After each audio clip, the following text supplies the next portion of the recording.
नमस्कार, मैं हूं आलोक शुक्ला। न्यूज़ 18 पर आज बेहद ख़ास मेहमान हमारे साथ जुड़ गए हैं। डॉक्टर सत्येंद्र सिंह चौहान जी, आप एस पाइल्स क्लिनिक के डॉक्टर हैं और आज हम इनसे बात करेंगे कि कैसे पाइल्स से बचा जा सकता है और कौन सी चीज़ ऐसी है जो पाइल्स, फिशर या फेस्टुला होने के बाद नहीं करनी चाहिए, वो भी हम इनसे जानेंगे। और इसके बचाव के लिए हम क्या कर सकते हैं कि हमें या आम धारणा में ये बीमारी हो ही ना, उसके लिए कौन कौन से प्रिकॉशंस लेने चाहिए, उन पर भी हम चर्चा करेंगे। तो डॉक्टर सत्येंद्र सिंह चौहान जी, आपका न्यूज़ 18 पर बहुत बहुत स्वागत है। धन्यवाद। मैं doctor Satyendra Singh Chauhan, S piles clinic, Gomti Nagar, Lucknow. Doctor Satyendra ji, हम आपसे जानना चाहते हैं कि इंटरनेट और सोशल मीडिया का ज़माना है ये, तो बहुत सारे लोग पाइल्स, फेस्टुला या फिशर का इलाज इंटरनेट और सोशल मीडिया पर जो मटेरियल उपलब्ध है उसके अनुसार खुद करने लगते हैं, तो आप इसको कैसे देखते हैं? देखिए, इंटरनेट और सोशल मीडिया पे जितनी भी चीज़ें होती हैं सब वो गलत होती हैं, वो सही तरीके नहीं होते हैं। कि उससे क्या होता है कि बीमारी और बढ़ती है, लोग उसको देख के उसका इस्तेमाल करते हैं, उसको यूज करते हैं, जिससे वजह से बीमारी जो है और बढ़ती जाती है, अंदर अंदर और बीमारियां गंभीर रूप लेता है। तो कृपया इस इंटरनेट और सोशल मीडिया पे ना जाएं, उसको थोड़ा सा कम इस्तेमाल करें, जिससे बीमारी आगे ना बढ़े। क्या बिना डॉक्टर के सलाह के भी लोग जो दवाइयाँ लेने लगते हैं, खुद से जाकर के मेडिकल स्टोर से दवाइयाँ ले ली या खुद से कोई क्रीम ले लिया और फेस्टुला पर या फिशर पर या पाइल्स जहाँ हुआ है जैसे, वहाँ पर वो लगाने लगते हैं, क्या वो सही है? देखिए, क्रीम और दवाई खाने से ये होता है कि सिर्फ उस समय के लिए थोड़ा सा राहत मिलती है और उसका कॉम्प्लिकेशन बहुत ज़्यादा है। उसका कॉम्प्लिकेशन ये है कि आप दर्द की दवाई खा रहे हो, लीवर पे जाके असर कर रहा है। और क्रीम लगाने से क्या होता है कि वहाँ पे स्किन जो फंगली हो रही है और उससे सही नहीं होती। थोड़े देर के लिए लोकल एनेस्थेटिक देने से उसको थोड़ा सा आराम तो मिल जाता है, पर उससे कॉम्प्लिकेशन बहुत ज़्यादा आता है, इचिंग होती है, फंगल इन्फेक्शन हो जाता है, जिसकी वजह से दिक्कतें होती हैं। दूसरी चीज़ ये है कि सर, मैंने देखा है कि इसमें लोग जो है उस पर सोशल मीडिया पे देख के केला के साथ कपूर लोग मिला के खाते हैं, वीडियो पे देख के। उससे क्या, उससे तो दिक्कत होती है और बीमारी बढ़ती है, उससे राहत नहीं मिलती, बीमारियाँ और बढ़ती जाती है। तो कृपया इसका ना इस्तेमाल करें, ये सोशल मीडिया, ये चाहे कोई भी बाहरी दवाइयाँ ना खाएं, कंसल्ट करें डॉक्टर से आके तुरंत।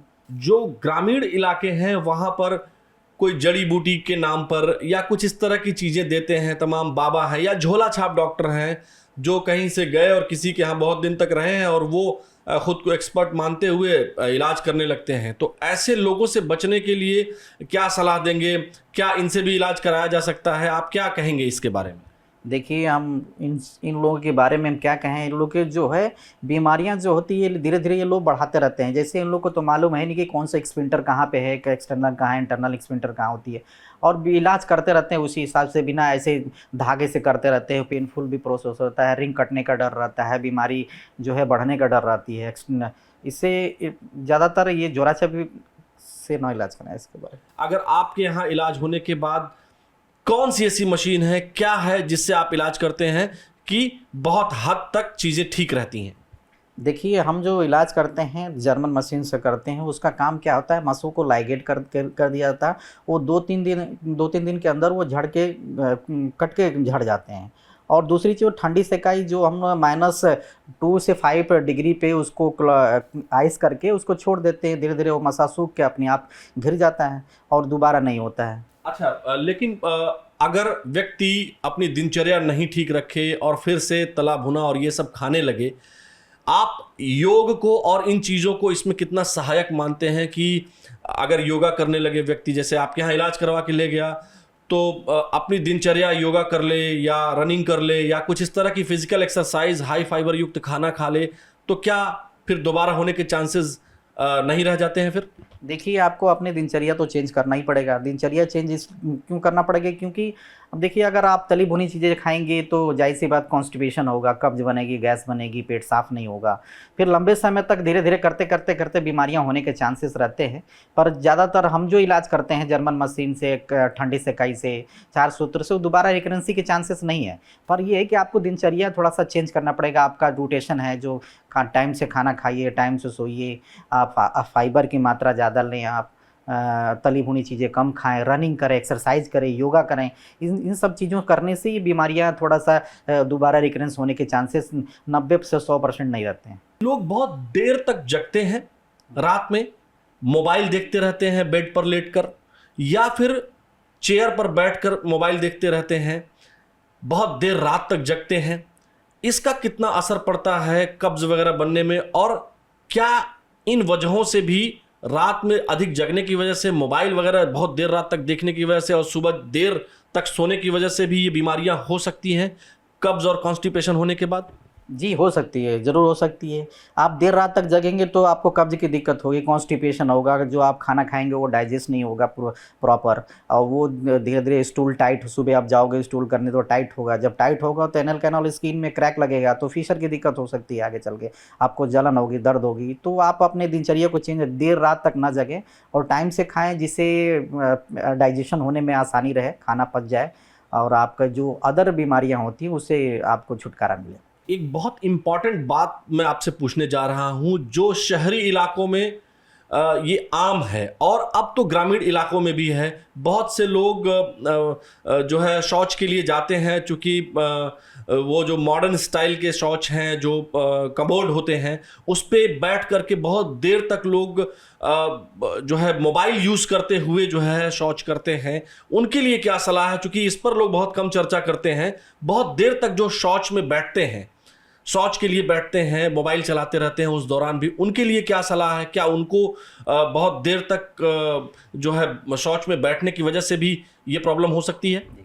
ज़रूर हो सकती है। ये बीमारी का मेन तो कारण यही है कि आप जो है शौच करने जाएँ तो ज़्यादा समय तक उसमें ना बैठें, मोबाइल ना देखें, ये आप ज़्यादा समय तक उसमें समय ना बिताएं, क्योंकि आपको प्रेशर देने से जो एनल वर्ग होते हैं, जो हेमोराइड्स होती है वो बढ़ती रहती है, उसको धीरे धीरे बढ़ते बढ़ते वो 4th ग्रेड में, 1st 2nd ग्रेड में होती है।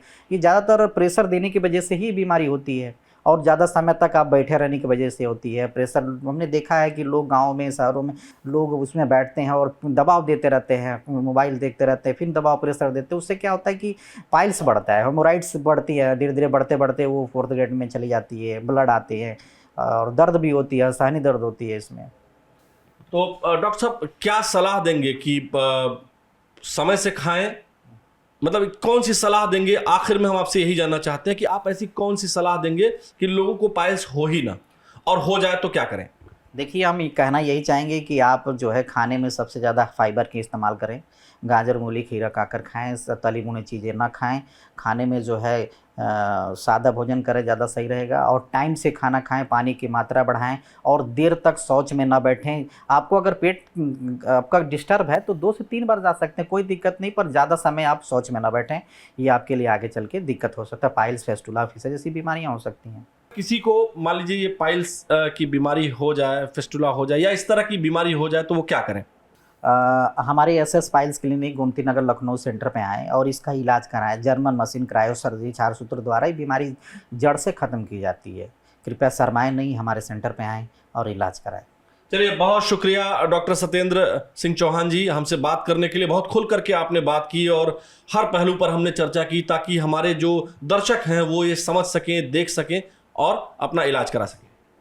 नमस्कार, मैं doctor Satyendra, SS piles clinic Gomti Nagar Lucknow. धन्यवाद सर। चलिए, तो ये हैं डॉक्टर सत्येंद्र सिंह चौहान, जिन्होंने बताया कि कैसे इन बीमारियों से बचा जा सकता है। ये बीमारी हो ही ना, इसके लिए किस तरह दिनचर्या का पालन करना चाहिए, इस पर भी इन्होंने बहुत खुल करके बात की और साफ तौर पर बताया कि आप व्यायाम करें, योग करें, फिजिकली फिट रहें, समय से खाएं, समय से सोएं और अधिक देर तक शौच में न बैठें, शौच में बैठकर मोबाइल न चलाएं। और अगर इसके बाद भी आप ये सारी चीज़ें नहीं करते हैं, बहुत देर तक मोबाइल चलाते हैं, बहुत देर तक आप जो है शौच में बैठते हैं, दिनचर्या ठीक नहीं रखते हैं, और तब अगर आपको ये बीमारी हो गई, तो फिर एक ही सॉल्यूशन है कि आप इसका वैज्ञानिक तरीके से डॉक्टर के पास आकर इलाज कराएं। और डॉक्टर सत्येंद्र सिंह चौहान इसी का इलाज करते हैं। यहाँ गोमती नगर लखनऊ में इनका हॉस्पिटल है, एसएस पाइल्स क्लिनिक। तो यहाँ आप इलाज करा सकते हैं, लेकिन कोशिश करें कि आप अपनी दिनचर्या ठीक करें, हाई फाइबर युक्त खाना खाएं, जिससे आपको ये बीमारी ना हो। न्यूज़ 18 पर यह महत्वपूर्ण जानकारी देखने के लिए बेहद शुक्रिया। नमस्कार।